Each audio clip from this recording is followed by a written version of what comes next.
Ang intense ng mga kaganapan ngayon sa abot kamay na pangarap sapagkat magigising na si Don Pepe at dito nga ay ikakagulat niya ang taong dadalaw sa kanya. Dito nga ay may bagong dadating na magiging kakampi ni Annalyn at eto nga ay walang iba kundi ang anak ni Giselle na si Justin. Samantala ay makakasalubong ni Annalyn ang bagong tauhan na si Justin at dito nga ay malalaman niyang dadalaw din pala ito sa kanyang lolo Pepe. Magugulat naman ng sobra si Annalyn dahil sa halos kilalang kilala na nga siya ng babaeng ito at maging ang kapatid nga niyang si Zoe ay itatanong nito.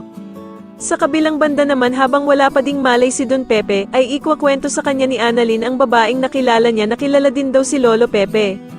Makikita naman ni Annalyn si Aling Susan kaya naman ay agad niya ding ikwekwento ang babaeng nakilala niya. Sasabihin naman ni Aling Susan na parang teleserye na nga daw ang nangyayari sa buhay nila na biglang may dadating na nga lang daw na bagong tao na hindi nila kilala. Sa kabilang banda naman ay susundin na nga ng tuluyan ni Lynette si Doc Carlos na magpatingin na kay Doc Dennis dahil sa mga kakaibang nangyayari sa kanya. At dito nga ay sasabihin ni Doc Dennis ang naging resulta ng pag-check up niya kay Lynette at dito nga ay meron daw itong anxiety dahil sa traumang nakuha ni Lynette sa mga hold-upper.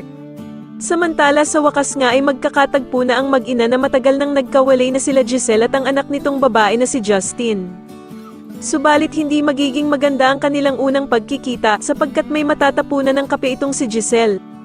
Kaya naman ay sisermonan siya ni Justin at pagsasalitaan siya nito ng hindi maganda. Sa tingin niyo maging kakampi nga kaya talaga nila Annalyn ang bagong tauhan na si Justin o maging kakampi ito nila Zoe at Moira, mas lalo na nga talagang nagiging exciting ang mga susunod na kaganapan kaya naman ay mas lalo pa nating abangan ang mas lalong gumigandang abot kamay na pangarap. Maraming salamat po sa inyong panonood at sana po ay masubscribe niyo ako. Maraming salamat po.